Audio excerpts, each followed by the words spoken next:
શું કરે છે? હાય દેવરાજ, જો હું બનાવી હતી ભીંડાની સબ્જી બનાવું છું. રાઈ જીરાનો વઘાર કરી અંદર ભીંડા નાખી દીધા છે. અને બાજુમાં શું મૂક્યું છે? અને બાજુમાં મિક્સ દાળ બનાવી છે તારા માટે સ્પેશિયલ. રાઈસ નહીં બનાયા? રાઈસ બનાવવાના છે રાઈસ બનાવવાની છે, રોટલી બનાવવાની છે. આ એક બધી જો ભીંડાનું શાક થાય છે.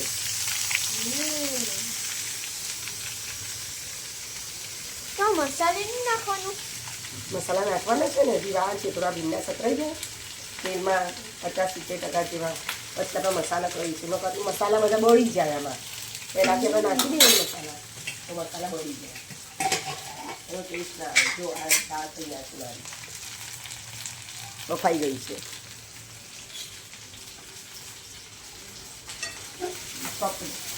શું કરે છે મમ્મી? જો હવે મસાલા કરું છું ભીંડામાં.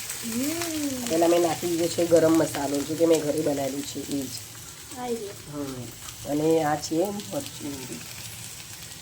આપણે થોડું તીખું કહીએ છીએ એટલે વધારે નાખું છું. બાકી આ હળદર છે, પછી આ છે કાશ્મીરી લાલ મરચું છે, અને આ છે ધાણા જીરું. દાણા જીરું ખતમ થઈ ગયું, માર્કેટમાં લાવવું પડશે. ના, માર્કેટમાં નથી, આ પડી અંદર જ છે, કાઢવાનું છે.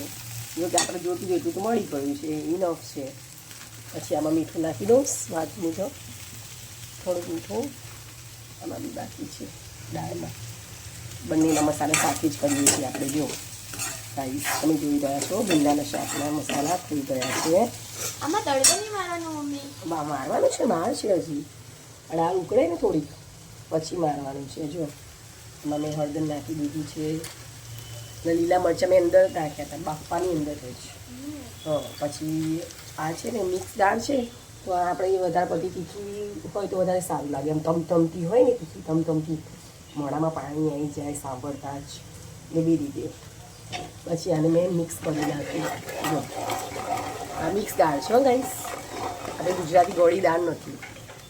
પછી આની અંદર મેં 1 ગ્લાસ પાણી એડ કરી દીધું છે, અને એકવાર ગ્રાઇન્ડ કરી નાખવું બધું. જો ગાઈસ, ગેસ બંનેના ચાલુ છે, ઓન છે. હવે તડકો હું એને પછી મારીશ. તડકો મારવાનું બાકી છે.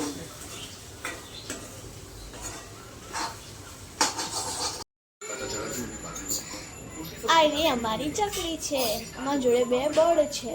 આનું નામ બજીસ છે. એકનું નામ ચંગુ, એકનું નામ મંગુ.